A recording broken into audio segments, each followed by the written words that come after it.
Thanks to Brand Innovators for setting us up today. I was really happy to be matched with Ricky. After doing some research about him, I think we're gonna have a good time getting to know each other. And this is the fourth and final day. It's morning. So Ricky, I hope you got your coffee. That's a little early for me, but I want to jump into it. The thing that I think is going to be most interesting about the conversation is just, again, getting to know you. I really want to cover off on a couple of key topics, brand evolution, some of what you've been through at Vista, excuse me, relationships over transactions. This is something that came out of our conversation previously, and then just your thoughts on innovation. Cool. But instead of starting with like all this typical stuff of like, tell me about your job and what you do now, I want to switch it up. So hit me with, what was your first job? Like the first job you ever had, high school, college, whatever that was. What did you do? Yeah, I mean, first job is a relative thing. First of all, thanks to Brand Innovators for having me. Lance, great to be doing this with you. First job, and gosh, like data entry at the batting cages for video orders was basically like the first time I were getting paid for something, or like selling baseball cards. But like first job that was probably on the record was working at a Dippin' Dots kiosk at the Altamont Mall.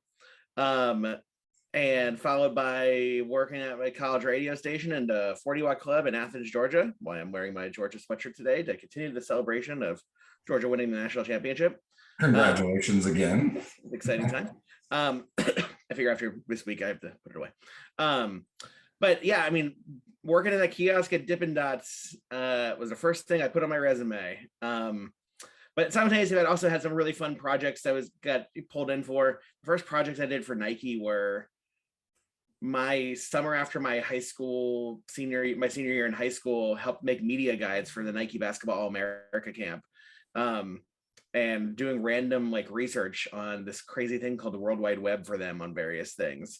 So lots of random jobs back then that were fun and interesting, but the first one where I felt I had to pay taxes was Dippin' Dots.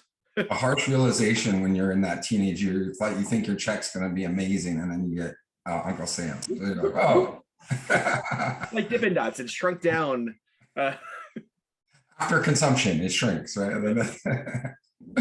Awesome. So, I mean, that's where you started. And I think in spirit of talking about our professional experiences, it's cool to think about, where did we all start? Mine was dusting furniture at a furniture store that sold like what I would consider an antique in my grandma's house now. And as a teenager, dusting furniture, not great. Also not great if you have asthma. So why did you end up in advertising and marketing? Was that those early experiences with the brand? Was it, what led you to this part of the professional industry? I think it's something that's always been interesting to me. I mean, how you get people to find things that they want.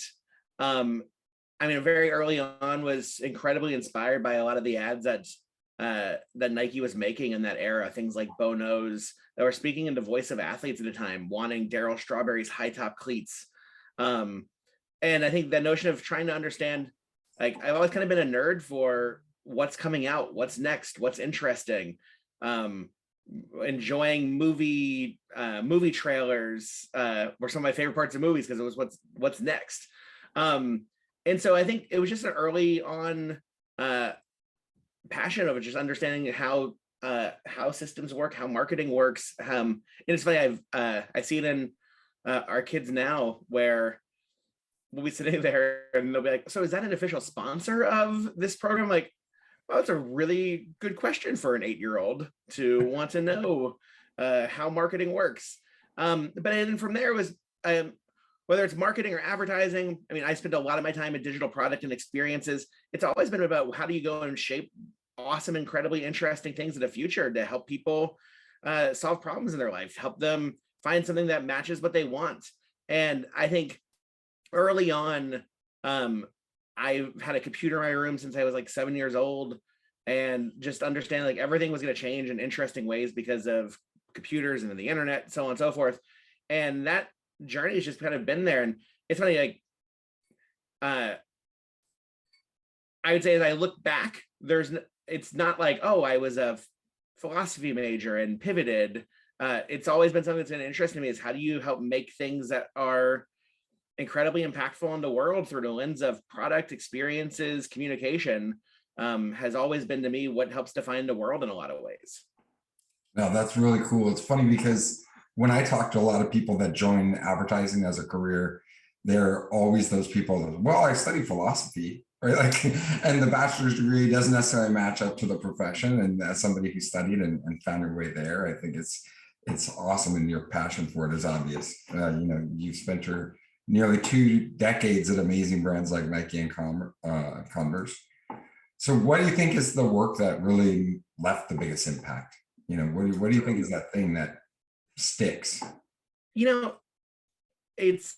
think there's so many things that I look back on and go like, wow, that was really awesome. We did that. And I think so many of the things that at the time, I mean, we did the first in-game product placements in video games, convincing EA to put Nike shoes into NBA Live 2004. Those are some of the things where at the time didn't seem like a big deal, but you look back and you're like, oh, wow, that was a pretty big moment in the industry. It was inevitable, but still. And so I think as I look back at that, the 2 decades, there's so many projects I'm proud to be a part of. The one that timeliness now, like it's the 10th anniversary this month of the Nike Plus Fuel Band launching. And it was a sketch on the whiteboard of 2 of our myself and my boss's whiteboard, and going from whiteboard to that thing being real and launching all of our digital sport products in this 2-year window, where it's something that was incredibly exciting, but really helped define the notion of what is the end in mind you're going for with that press play vision, and then how do you work backwards from there to get there? Is in there to the destination into ways, and then the route is going to evolve, but the destination doesn't change. That's one of the biggest things I took into Vista was, what is our view of what the world will look like 3 years from now, from when I started? Like, where do we want to be in 3 years? And then how do we judge decisions we make against that?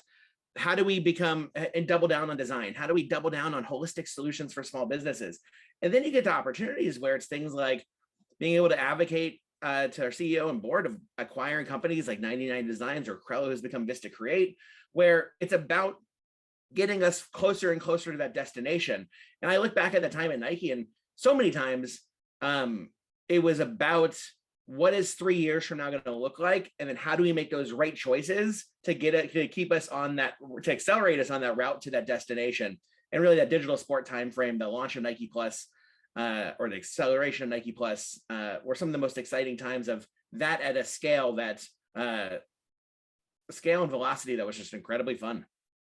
Yeah, I ramble on forever on things. I was really lucky for 2 decades. I mean, that sounds like a really fun time to be alive, quote unquote, right? Like, it's just really building something that, you go into your career of advertising and marketing, you think, I'm going to be digital, blah, blah, blah, and having a tangible product feels like something that sticks. And I think it's an important thing that, like, career-wise, I think a lot of companies put distinctions like, well, what is marketing? What is product? What is data? What is a user experience? But customers don't really care. It's what is this? Is there a thing that is going to make my life better, more interesting, happier, so on and so forth? And ultimately, that's the singular job of the company, is to, can you make something that truly impacts a customer's life to the point where it becomes a relatively indispensable part of their life? And I think that's something where I think any advice I give to someone early on is like, careers are way less linear than you probably have them perceived to be. Like, it's actually probably way more interesting if it's non-linear and jumping back and forth from aspects. It might, at some points, you'll have peers that go faster than you in one area than others. And at other points, you might take a turn that you're like, oh, that wasn't right, and you have to route back to another place. But I think career-wise, if someone's able to compile together a never-ending series of 2 to 3 interesting stops, or 2 to 3 year interesting stops, accumulating new skills, is only going to lead to more opportunities that create that impact over time, versus progressing up one particular pipe that entire time. 100%. Yeah, I so agree with you. And those are the most interesting people to interview, right? As you're hiring. I know you're hiring right now. And what is that? Is that something you look for in a candidate when you're seeking something out? Somebody who has that variety of experience to do lots of things? Yeah, I mean, to me, I always am looking for people that when you look at if you look at their resume, you see the things they've done. It's not just jobs, but it's truly things of impact that they've done. And I think, and the difference of it. I mean, like someone that went and launched the first fill in the blank, someone that was able to reinvent a 20-year-old business. Like those are things. I was looking at someone from a content marketing background the other day. When you read the resume, you're just like, oh wow, that person completely and totally changed this company's trajectory based upon their approach to how they did content creation. And you look at it, and it wasn't just word jargon, and it was just very tangible. They did that. They crushed that, and it was very obvious. And I think, to me, like the more you're able to create things, the more opportunity it gives for teams. And I look at some of the work we've done with things like 99 Days of Design, where in the broadest sense, it was this notion of how do you connect with communities? Cool. I mean, we need to do it every single day. It's what we do. But 99 Days of Design was, hey, over the next 6 months, we're going to take 99 businesses around the world, find different media partners like Complex, 100 Thieves, Refinery 29, Beam from Claim of Stories, and help partner with them to choose 99 businesses to create new identities for them. We're going to develop all this new muscle for it, figure out all these new approaches to things. But in the end, the thing that everyone got to work on was like, we went and did this. It was 99 days of design. It wasn't community building. I mean, yeah, sure, it's community building, but it's this thing of, we did 99 days of design. And I think that's something where the more people are able to try to create things and it become these indispensable, repeatable franchises, the easier it is to see it as what you're working on, something that's going to be a truly impactful victory. I think it's something where that previous at Nike does an amazing job of creating things that people care about over and over and over again. But I don't think that's something that's exclusive to putting a swoosh on something. I think every company has that opportunity to really truly create impactful, meaningful products, experiences, services, moments in time that become signature wins for people on their career journey. Yeah, no, that's super cool. And you like totally set up my question around the 99 Days of Design, because I think that's a really cool program. And as a company, your business largely, we didn't even get to that. We'll come back to that if you want to. But like your business is such a purely digital business. So I think this concept of 99 Days of Design is really, really interesting. I'd love for you to expand on it for folks. But I think the question I had about that program is, you talked a little bit on our pre-call about democratizing amazing design for everyone. Yep. Right. And everyone is a really ambitious thing, right? Small business owners kind of everywhere, regardless of what they're about. And so when you build that type of program, how do you make sure it's inclusive and accessible to everyone? Yeah, so taking a big step back. So I started at Vistaprint over 2 years ago at this point. Vistaprint's around 25 years old, and has been focused on helping small businesses around the world, 15 million plus customers a year. And when I started on the journey, so much of the journey was, well, how do we figure out, how does Vistaprint play a larger life in a small business owner's journey? That though it's great to be the printer, the reality is that there's so many potential needs a small business owner has to being successful. And one thing that every small business owner has or doesn't have is time. You're at your flower shop from 9 to 6. You close the door sign, and that's when you start learning how to grow your business, because you're just running your business day in, day out. A lot of you'll run into the electrician who the 30 minutes inside their truck at lunch is to grow their business window, because the rest of it is just driving to business day in, is just appointment to appointment to appointment. So how do we become that partner that is able to really truly help small businesses grow their businesses? And a large part of that is removing as much friction as possible from that small business's life, but also giving them access to amazing services. And so really that journey was, how do we go from being Vistaprint to being Vista? the design and marketing partner for every small business that has these collection of signature services, be it Vista Print, 99 Designs by Vista, Vista Create, our new partnership with Wix, Vista times Wix, that allows us to say, hey, no matter what type of small business you are, we're going to find you the right combination of Vistas to help achieve your goals. And something like 99 Days of Design was really one of our first forays into this notion of how do we go to small businesses around the world and be able to say, let us be your partner. Let us be that agency-like partner that can help you with your goals, help you get the ideal logo for you, help you create a whole new identity if that's what you need, get your website in shape, get your materials in shape, and help tell your story. And I think the ability for us to try to continually give people both the confidence that these things can be accessible. Local graphic designer is great, but the intimidation level is fairly high for calling the local graphic designer to go and partner with them. It's an aspect of it's an intimidating profession, similar to talking to an architect. You're like, hey, I'd like to figure out how to renovate our something at our house. That's a fairly intimidating profession to make that first call on. So how do we begin to strip down that any intimidating walls that might exist from getting access to amazing designers? 99 Designs has 100,000 amazing designers around the world.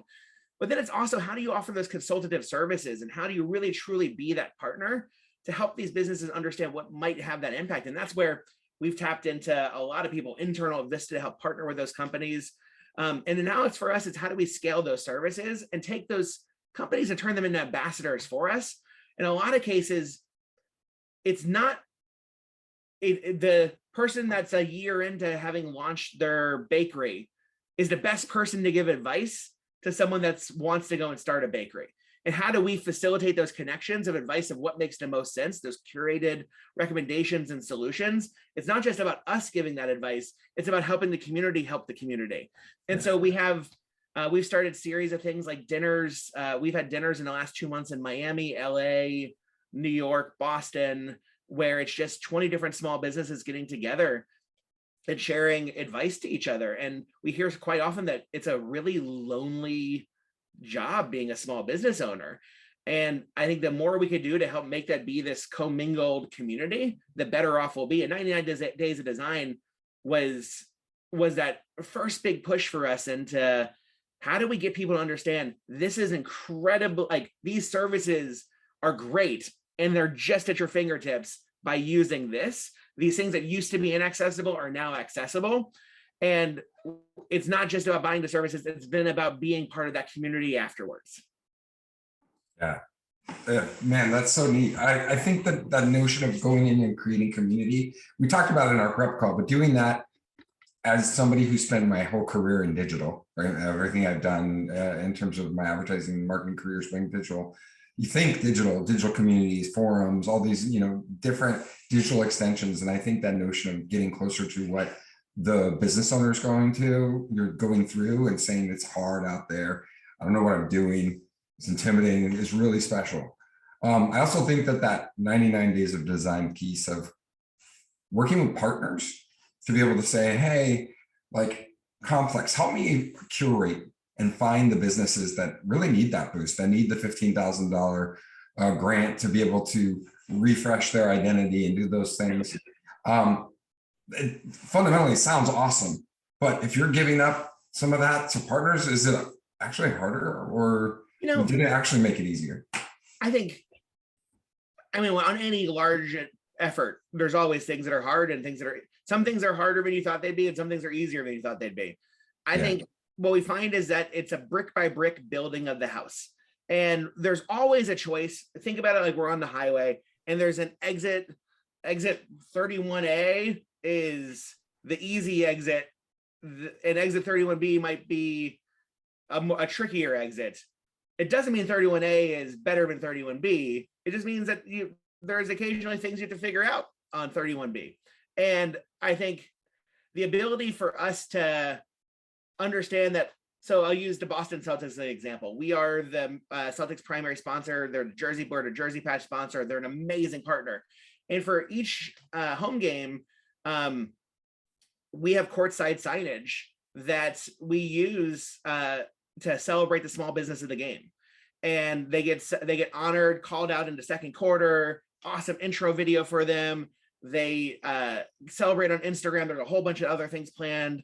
But the ability to go and find those different small businesses in the New England area that are Vista customers that love the Celtics, celebrate them, champion them, develop their relationship with them, invite them to the game, invite them to dinner a few weeks later, put them in the ad we run at the Celtics game on Celtics broadcasts. Each of those are choices of us investing brick by brick in these relationships. And I think the thing with community building is it just takes time in a very positive way, but it's kind of like the compounding interest when someone's like, the best thing you could do at 23 is start saving, because $5 a day turns into $274,000 by the time you're 65. Like, community building takes time, but it really helps strengthen, in my opinion, that bridge, that foundation that allows so many other things to then be able to drive over. So the ability for people to take a leap on a new service we have, the ability for us to be able to, when we go on TV, someone goes, oh, I know Vista. When someone sees us in a search result, it's not them discovering for the first time that we exist. It's them going, oh, I've seen them through all these amazing things on Complex or Refinery. And so the ability for us to use community as this evergreen effort to build these incredibly strong bridges is a critical thing for us. But it's something you have to commit to and do every single day. Yeah. Again, that brick by brick relationship. Yeah, so we have other marketers in the room, and I feel like that could be a tough sell internally, right? Like, you have any advice on that front? Because I can imagine you get that small business owner on the court and they're celebrated in lights. Like, you have an evangelist for life in that sense. But is that a tough sell internally? I'm sure it is at some places. I've been really lucky to kind of try to navigate my career through places that care greatly about community. We had things like some of the things I'm most proud of, that like the ability when someone was able to get someone to cheer on their run in Nike Plus Running. You would post a run to Facebook, someone would hit like, and you would hear a cheer. Like, it went from something went from a whiteboard to like, holy wow, that worked. I remember we had debates where it'd be like, well, is it going to be annoying if you get more than 3 cheers in a run? And the first time we had a working prototype, someone for a run, they're like, no, every time I heard a cheer, it felt awesome. The more cheers, the merrier. And the little postcards that would get sent at the end of the run, those are a different form of community, but it was a very digital community. Now you see people posting like their running year as it's just thing, that the little maps. And that to me is where community can take lots of forms. And so I think each company needs to figure out what is their form of community that makes sense. And in the reality, some companies it might not make complete sense for, but I think for anyone that is about a relationship and is about going from, again, this transactional relationship from items to solutions, to me, those are things where it makes just total sense to have deep connections to community. I was talking to someone yesterday who some of our ambassadors in LA, they hopped on a Zoom last week with her and just help completely and totally shape some choices we need to make product wise in the future because of this, again, this passionate community. And so it's something where, again, I think the internal sale, I think a lot of it just comes into making sure that people understand things take time. Like, you have to have patience. And that if you think like opening a Discord group is going to change your company fundamentally in an hour and a half, it's not going to happen. But again, brick by brick, it creates this much more solid foundation than just trying to do more of a light switch marketing of you only exist when you have media dollars that can be put on TV. It's like, oh, switch is flipped on. Cool, switch is flipped back off. And I think, again, that's for us, I would say trying to understand the scoreboard you're playing by as well is really important for seeing the power of community. And I think that's something that, again, as a company, the earlier you could get everyone aligned on the scoreboard that matters from a marketing standpoint, the easier it is to do to be able to invest in the right choices that makes sense to help move that scoreboard. Yeah, track to where you want to go with it. Yeah, that's super cool. Great advice.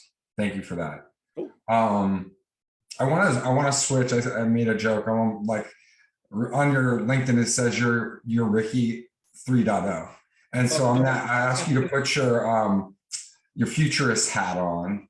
Okay. And change gears a little bit. A lot of the last 4 days of content on BI has been about 3.0. What is this going to look like? The metaverse, how does that play into things? And so specifically for you, how do you think this can evolve or support small businesses as this world changes? And the phone that we know it today is going to be something very different 5-7 years from now. So what do you think that looks like? Yeah, it's funny. I feel like I need to preface that was one of the LinkedIn testimonials from like 2005. Lance was 2007 that Lance was referring to. So it wasn't me self-proclaiming that. But I think I'm someone that I have a very big belief that every single aspect of the internet and digital connections will change. I think what Web3 is inevitable. I look at things like DAOs and things like Links DAO or the Kraus House, which is trying to buy a basketball team, or just great NFT projects where they're able to raise a $4 million DAO to be able to, as a community, go in and figure out where they're going to invest in the future. And it's just inevitable that new business models will emerge. Smart contracts like NFTs will be there. You see things like what Gary Vaynerchuk's doing with Flying Fish Club, where it's just a completely different business model for a restaurant. It almost brings like a more Soho House-esque aspect, but also just the communities that you see in some projects. I mean, things like, obviously one of the larger ones, but like Bored Apes didn't exist 9 months ago. And whether or not it exists in the same form in 9 months, who knows? But the ability for passionate communities and incredibly impactful brands to emerge, it happens every day.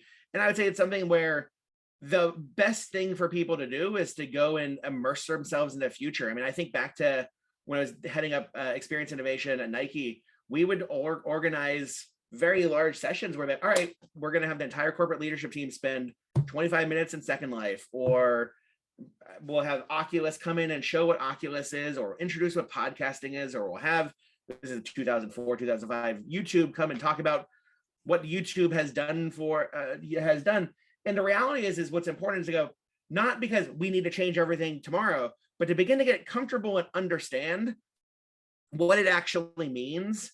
And so again, I think back to like when connected products were happening. I was just speaking at something for GE at CES.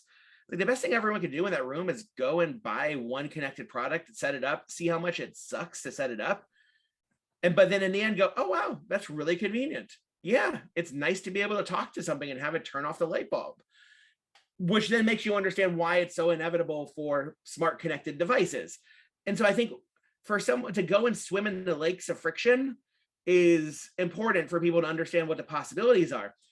But I can also feel like I can't say to a coffee shop tomorrow, the thing you need is to drop a bunch of NFTs and completely and totally try to be on the bleeding edge of technology. But it's important for us to understand what that might mean a year from now, 2 years from now, 3 years from now, 4 years from now. And just because it's not going to change your respective company completely this year doesn't mean it's not gonna 3 years from now. And I think, but also there's just an entire new world of small businesses that exist that are these NFT communities that are very much take the same characteristics of a small business that have different needs. And I think we have to be able to reflect and understand that. And so again, I think it's something where it's a constant, steady conversation, but I think sometimes timing is one of the things. I have had a few projects in my career that just failed miserably, not because they weren't awesome, but because they were off by a couple of years. And it's ultimately, particularly with technology, and I think the stat was like, there's 985,000 active wallets on OpenSea last month. Like, you think about the number of people that have crypto wallets on Coinbase is like 65 million, and there's 1 billion daily active or monthly active users on TikTok.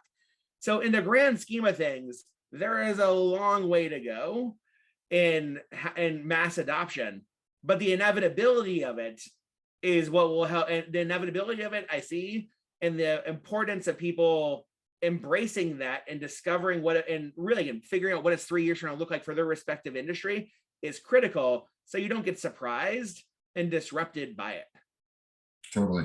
By the way, kudos to you for like, eloquently taking on the topic. And I think so many of people that are watching and my peers, like, oh my gosh, I don't know the first thing about some of these NFTs and crypto, and they see things like the rebranding of Staples Center to crypto.com. And they're, whoa, this is crazy. And, my sister-in-law's like, well, maybe I should start buying cryptos. It's kind of a fascinating time and space, but to your point, it's a matter of time and inevitability. So finding ways to immerse yourself, I think, is a great tip. I think it's a really, I can't stress enough. No one will ever regret investing and learning about the future. Mm-hmm. I mean, that's a mic drop as far as futurism goes. You're like, yep, that's it. Invest in the future. So because this is probably a dumb question, but as we're coming close to the close of this, I have a few rapid fire questions. And one of them is Nike. So Nike or Converse shoe. What are you going to wear this afternoon? What's going on? I'm obviously fans of both. I love both of them. I mean, obviously Converse being part of Nike Inc. It was all one big happy family. I would say if I go and look at, I have a lot of shoes. The vast majority that I wear right now are from the Nike side of the family. But I still have a few, I still have some, I love a good pair of 1-stars, but right now I end up in Nike Vomero, some Nike Lab Vomeros quite often as my daily go-to at this point. Love it. And then PadSquad's a mobile company. We're creative and mobile. That's what we're about. So I want to ask you a couple more rapid fire questions about your phone. Are you cool with this? Of course. All right. So grab your phone, unlock that thing, and tell us who's the last person you talked to on the phone. Oh, good Lord. My mom. Talking about Wordle with her. Specifically saying that I was going to throw my phone out the window in anger at how difficult yesterday's Wordle was. For those who don't know, Wordle is the sweeping the internet as the one word a day game where you have to guess a 5-letter word in 6 tries. And yesterday's word was very difficult. And he was going to throw that was my meaningful conversation with my mom was me calling her to say, this word sucks. I'm going to throw my phone out the window.